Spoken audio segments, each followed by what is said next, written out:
Good morning and welcome to Friday the 13th edition of Everything Yesterday This Morning.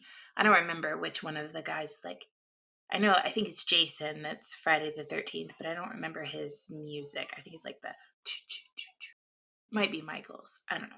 Anyway, Friday the 13th, get excited. Okay. The Biden administration has informally reached out to Congress to seek approval for a sale of missiles and equipment upgrades to NATO ally Turkey. The weapons package was an existing request by Ankara and includes AIM-120 medium-range air-to-air and Sidewinder missiles, as well as hardware and software updates for F-16 fighter jets. The notification to Congress is part of an informal process that gives lawmakers the opportunity to question or quash potential weapon sales quickly to avoid chafing allies publicly. This package is worth around $300 million and is separate from the multi-billion-dollar upgrade deal that Turkey requested from the United States last October, where they asked to buy 40 Lockheed Martin F-16 jets and nearly 80 modernization kits for its existing warplanes. The State Department would offer no comment on the deal. Congress's response to the smaller deal may provide insight on how it will react to the bigger F-16 sale, which is crucial for Ankara's Air Force. Erdogan's authoritarian grip on power and lack of freedom have some people hesitant to agree to a large weapons deal. Russia's invasion of Ukraine, though, may have provided an opportunity for Ankara. They have criticized the invasion and sold drones to Kiev despite Russian objections. However, it has opposed sanctions by the West against Moscow and toed the line of taking sides over the conflict. The Biden administration has not publicly expressed any opinion on the proposed F-16 sale, but a letter from the State Department argued in favor of, quote, appropriate defense trade ties with Turkey. Okay, so if you guys have been watching my morning show for any period of time, you'll know that I try really hard to sprinkle in some non-political tidbits to keep it interesting and stay away from being a one-trick pony-ish. Today, I do have a really cool story for you guys that I'm actually really hopeful about. A team of Australian researchers have identified a biochemical marker in the blood that could help identify newborn babies at risk for SIDS, which is sudden infant death syndrome. In their study, babies who died of SIDS had lower levels of an enzyme called, ready for it, butyrylcholinesterase. I really pronounced that correctly. But short term is BCHE. Shortly after birth, BCHE plays a major role in the brain's arousal pathway, and low levels would reduce an infant's ability to wake up or respond to its environment.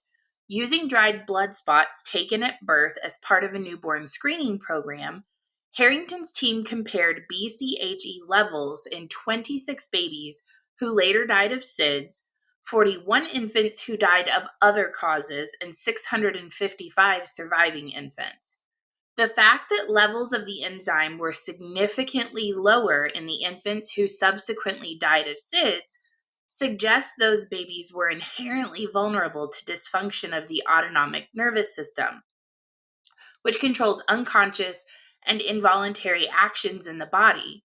Harrington lost her own child to SIDS 29 years ago and has dedicated her entire career to researching the condition.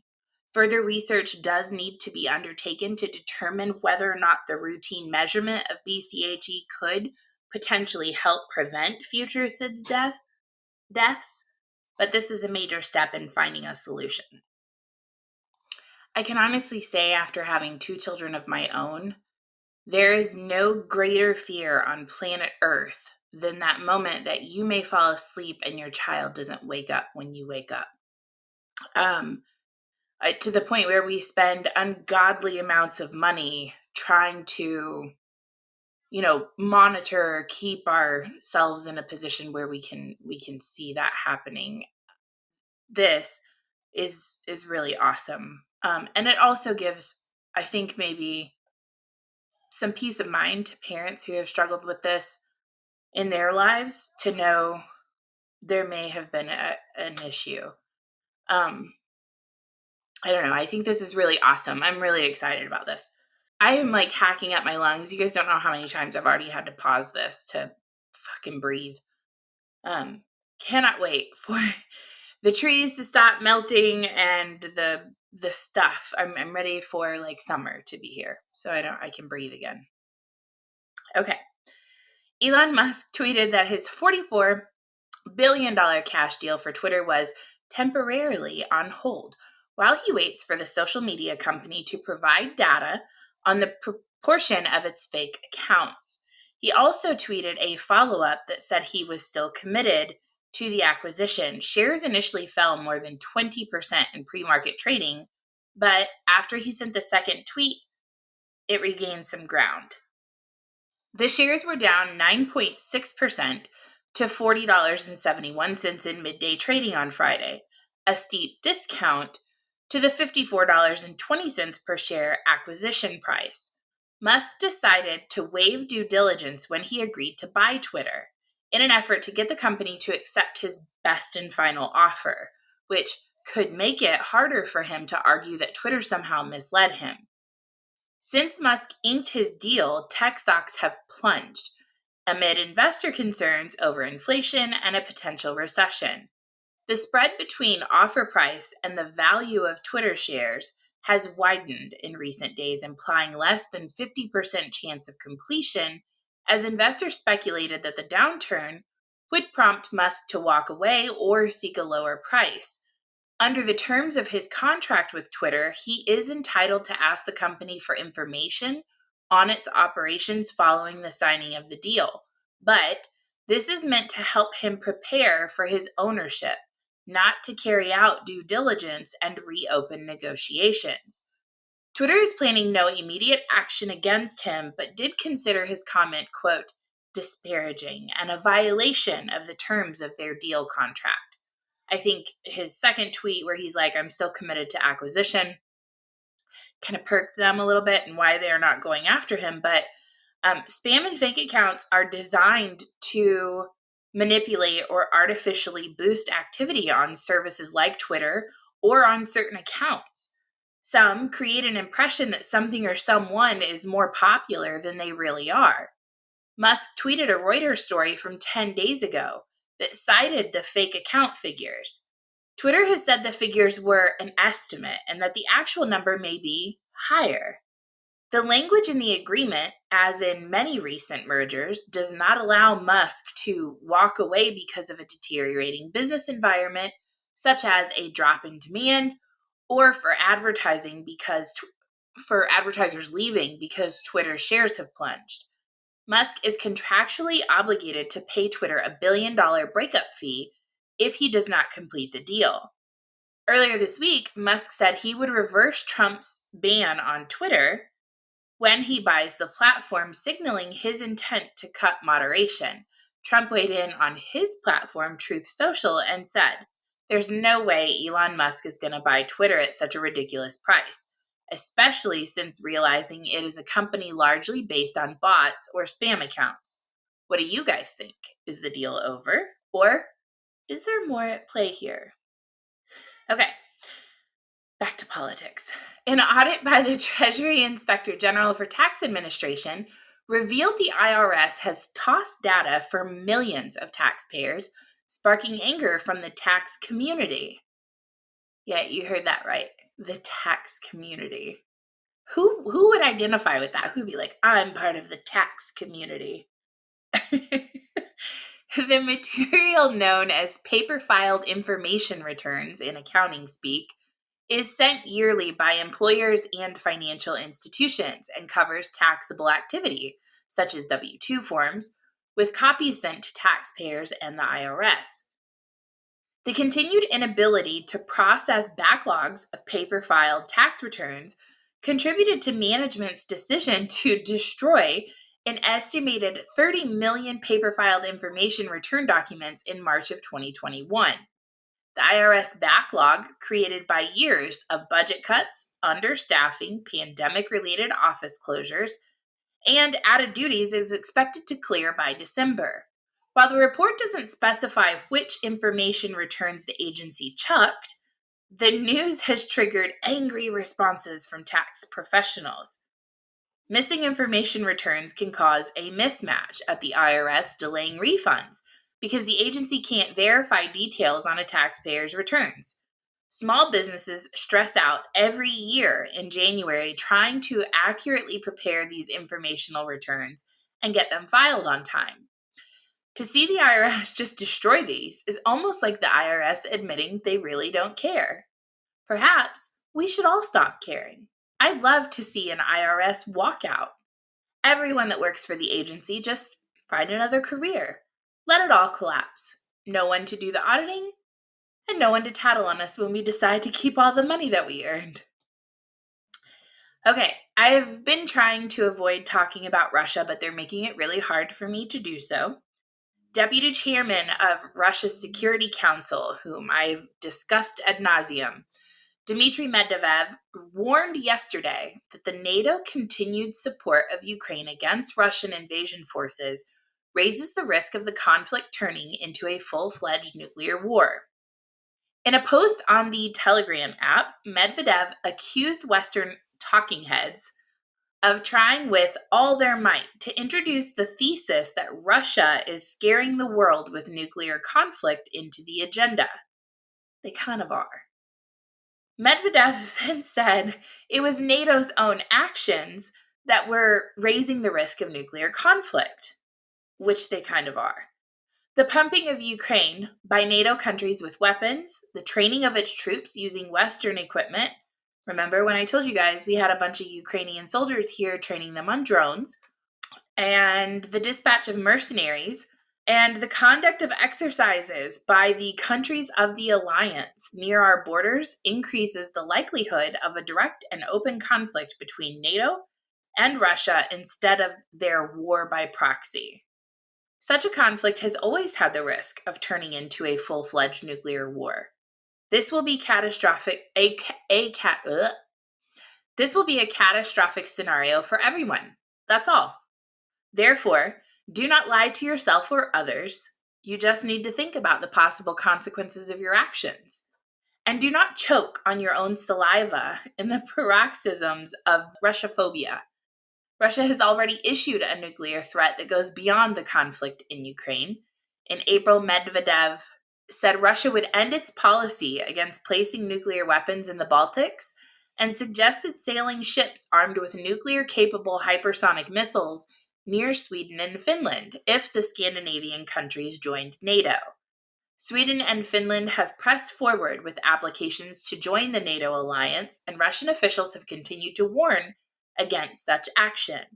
Yesterday, Russia's foreign ministry said if Finland joined NATO, Russia will be forced to take retaliatory steps, both of a military, technical, and other nature, in order to stop the threats to its national security that arise in this regard. So, will we suffer nuclear fallout or starvation first? What else can we add to the roulette wheel of doom and gloom? Step right up, get your tickets to see how the world will burn. Will it be North Korea sending an ICBM? What about Iran detonating an EMP? Russia unleashing Poseidon and all hell on Europe? Tune in next week to hear more about how inept our foreign policy is. Yesterday, the 5th, this is actually a pretty cool story, or an interesting story, I guess. It's interesting. Yesterday, the Fifth Circuit of Appeals decided in favor of Ken Paxton in a lawsuit over HB 20, a law effectively banning many apps and websites from moderating posts by Texas residents. The court granted Paxton a stay on an earlier ruling to block the law, letting HB 20 go into effect immediately while the rest of the case proceeds. HB 20 bans social media platforms from removing, downranking, demonetizing, or otherwise discriminating against content based on the viewpoint of the user or another person. It applies to any internet website or application that hits 50 million monthly active users and enables users to communicate with other users, with exceptions for internet service providers and media sites. Social networks aren't allowed to ban users based on their location in Texas, a provision that was clearly meant to stop sites from simply pulling out of the state. I mentioned Ohio's legislation last week and the fact that Florida and Texas's were on hold. This is Texas's law, and it's obviously no longer on hold. Paxton argued that social media companies should be treated as common carriers because of their market power, which would require them to treat all content neutrally, the way that phone companies do. Something no established law even comes close to requiring, according to the author of this article. The panel seemed sympathetic to Paxton's reasoning. Judge Oldham professed to be shocked to learn that a private company like Twitter could ban categories of speech like pro-LGBT comments. The author of this article is having a really hard time with this decision and certainly lets the reader know that, but wraps up with this. Real ISPs get a free pass despite having extraordinary power over America's internet access, apparently for the sole reason that they haven't made Texas politicians mad.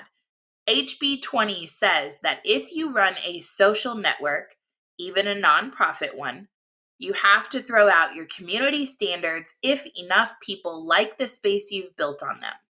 And that's just the start of the issues. Is labeling a post as false information discriminating against it? Can YouTube honor an advertiser's request to pull ads off particularly offensive videos? Can Reddit deputize moderators to ban users from specific pieces of the platform? Can Texas really force any website on the internet to operate in its state?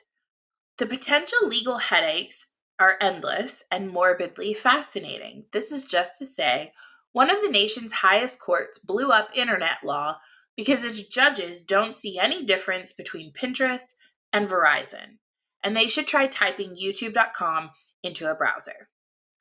So, for me, this is an interesting conundrum. Many high court judges are, arguably, older and less inclined to understand the internet, but are making decisions about it, not knowing exactly how it works. Well, I think the simplest answer is if the speech does not violate the law, you do not have the right as a platform to edit, moderate, or police the speech or discriminate against the individual. The other users will decide. They can choose to block, they can choose to mute, they can choose to disengage, they can choose to unfollow. There are a multitude of options that permit the other users to not see that information if they so choose to. It's not the job of the platform to moderate the speech. It's the job of the user.